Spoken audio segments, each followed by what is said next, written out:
USC not only provides resources for students on campus who may be suffering with an STD or an STI, but they also provide contraceptives at the Center of Health and Wellbeing here, like one of these right here. He still is able to draw a crowd that comes to hear what he has to say and engage in that civil discourse. As you can see behind me, there's many people waiting in line just to get a picture with former Governor Hayes. Thanks, guys. So after the devastating news of yesterday's massacre, there has been significant updates to the case. We now know the shooter suffered from an emotional disorder. Details also released partial contents of the manifesto, and police say that this investigation is ongoing, but I want to warn you, the video you will see has just been released, and it may be triggering to some viewers. The topic of abortion is still being widely debated across the country. Last summer, Roe v. Wade was overturned in the Supreme Court, which gave back power to the states to determine whether or not to ban abortions. Mary Nettles, a Columbia, South Carolina native, utilized Planned Parenthood's abortion resources during the 70s. And I feel like I had good care. And then I went on to have 3 children after that. But she states that during this time, many women were using very unorthodox methods in order to induce an abortion. They were dying in horrendous ways.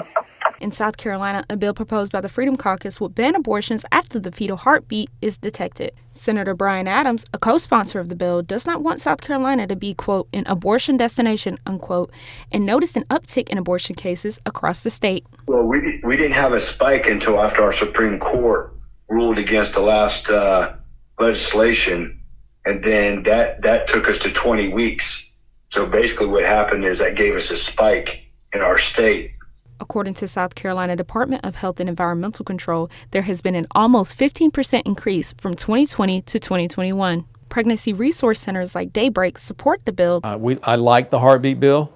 We argue that life actually begins before the heartbeat is detectable. The center aims to help and provide resources for pregnant women to ensure they have access to all pregnancy resources, like clothes, diapers, and even ultrasounds completely free of charge. We're in favor of life. And so when a parent decides to have a baby and keep that baby, we just want to be assistive. Even with access to a multitude of resources, Daybreak's battle is only a short walk away. So right now, I'm standing outside of Planned Parenthood. We reached out to them for a comment. However, we weren't able to hear back. But just a brief overlook of their website and their services. They're one of the few places in South Carolina where you can still go to receive an abortion. And in contrast to that, Pregnancy Resource Center Daybreak is just right across the street from where Planned Parenthood is located. According to Planned Parenthood's annual report, most of their services offered went to STI and STD testing, as well as contraceptive services. Abortions only made up 4% of the services provided. Although Nettles has 3 children of her own, she does fear for the future for her grandchildren. I mourn the fact that my daughters and my granddaughters don't have the choices that I did. Planned Parenthood states that they will continue to advocate for sex education and affordable birth control in order to prevent unplanned pregnancies. Eddie Benton, on the other hand, believes that whether or not the bill passes, we'll do the same thing we've always done. We'll provide resources to people who need those resources. For Carolina News, I'm Allexis Smith. Families mourning, lives lost, in a community desperate for answers. As seen in newly released footage, an officer on scene makes contact with the shooter, Audrey Hale. Just one day after the Covenant Presbyterian Private School massacre, a press conference to deliver those answers was held. Police Chief John Drake spoke of the alleged manifesto that the shooter wrote. There's several different writings about other locations. Talks about the school. There was a map of the school, a drawing of how potentially she would enter and the assaults that would take place. As of now, the police do not have a clear motive and states that this attack was not targeted specifically to the individuals who were murdered. Police Chief Drake spoke of other firearms that were purchased by the shooter. And we've determined that Audrey bought 7 firearms from 5 different local gun stores here legally. In other footage, the shooter can be seen moving through the school and spraying bullets. The shooter also sent a series of texts to a former classmate, Abrianna Patton, that read, quote, "I'm planning to die today," unquote. Patton states that she reached out to the shooter but did not understand what the messaging meant. I don't know where she was, what she was dealing with. I don't know. Many lawmakers at the Capitol and Tennessee State House have given their thoughts on the issue as it relates to gun laws. So Second Amendment here in the United States. People are allowed to possess firearms. Need is in the eye of the beholder. I don't question why you need a blue suit, but you got one. This is madness. To think that some people rationalize this as part of the Second Amendment is beyond me. And ask if we are doing everything that we possibly can to prevent this and other tragedies from taking place. As the community mourns the loss of their loved ones, many have shown their respect through vigils and flowers. At this time, funeral services have not been released, but the Presbyterian Covenant Church has asked for those to keep them in their prayers.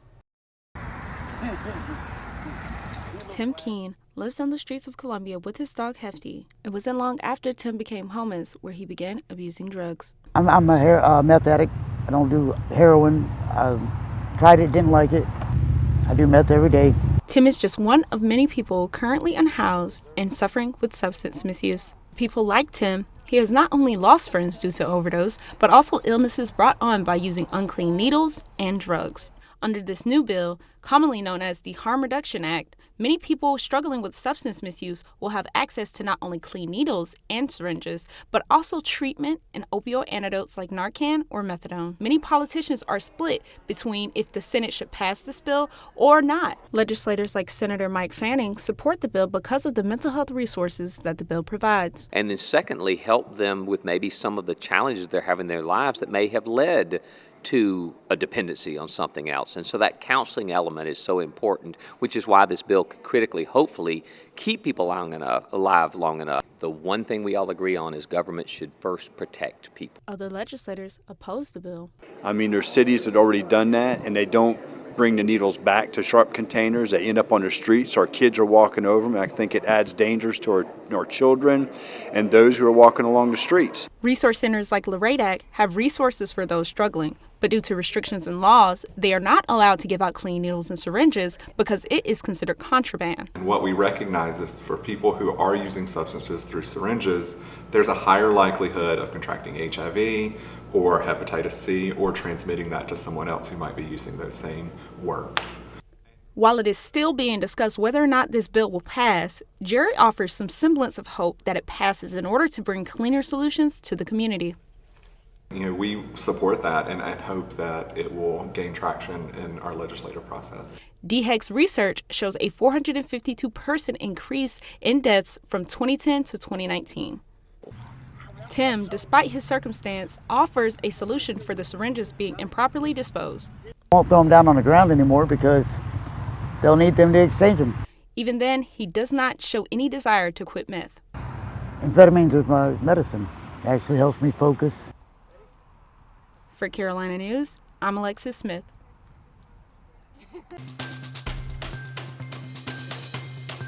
Alex, I have 2 shelter pets and they did not have a reaction like this. Like they just scratched us because, I'm a cat person. So what about you?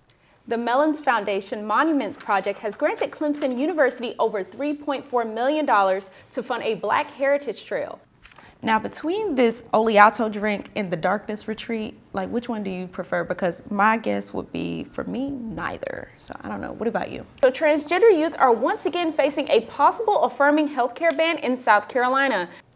Now, Christine, I'm not gonna lie to you. I got some bars, if you just drop me a beat. Okay, boots and cats and boots and cats. Finally, tonight on Carolina News, Starbucks is debuting a line of coffees with a new ingredient, olive oil. Now, I used to be the hugest Barney fan as a kid, but this new look is kind of like throwing me off a little bit.